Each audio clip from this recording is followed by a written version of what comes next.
Hey, so here it is, second issue of Generation Next, not to be confused with X, because that only existed in the universe where Professor Xavier was not killed by his son. We're in After Xavier, the Age of Apocalypse, in 1995, where evidently Professor X died 2 decades earlier, or was murdered or killed, or however you want to say it, by his son.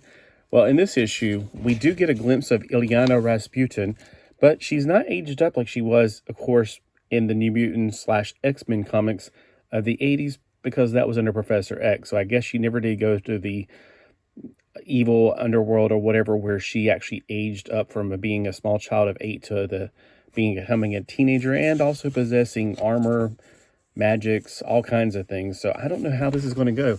One of my favorite things about Ilyana Rasputin is that she has all that ability.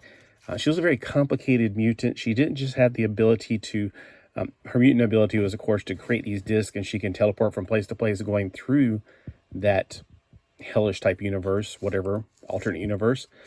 But she also had the armor and a dragon, and, well, there's just a lot of things going on with her that made her more complicated than the average mutant, which I really did like a lot about her back in the 80s. In this issue, we see there are some humans that go around. I thought at first they were extinguishing mutants, but I don't know if they're doing that or killing humans. I'm not quite 100% sure yet. That's just part of the side story here. But they use those guys to get into this place right here where they think that she is hiding in this massive, I don't know, it looks like something where you have it's called a smokestack, but technically it's a vapor stack for the rods of the process of nuclear radiation energy power plant. I'm trying to explain it all in English. So their ultimate goal is to get in there and to basically rescue her, or see if she's still alive in order to rescue her. So while Kitty and her husband, Peter Rasputin, are going one way, the back door, the other guys, and from here we see they're taking on the other one. Paige Rasputin is basically seducing this ugly, creepy guy, and ends up, with the help of that other guy that can change his body into whatever, kills him, turns him inside out. Then they assume his form. She becomes the head, and he becomes the bulk of the rest of the material of his body. Oh, look. Ooh, we can order all these comic books and get them sent directly to us. I wish comic books were this cheap. Let's see.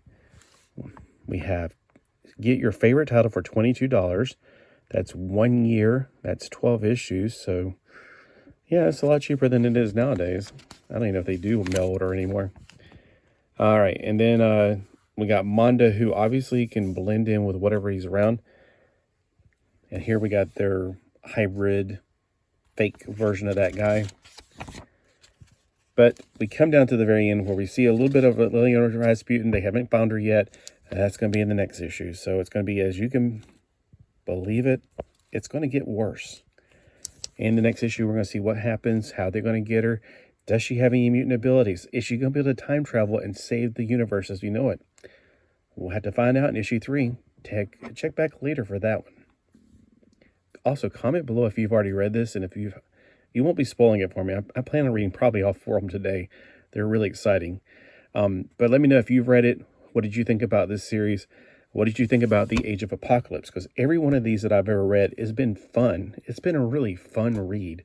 It's just enlightening to see all of our heroes, which I'm not as familiar with Generation X, but all of our heroes in a different universe where things did not go the way that they should have, basically. It's like a big, giant what if for the mutants. All right. Thanks for watching. Have a fantastic day.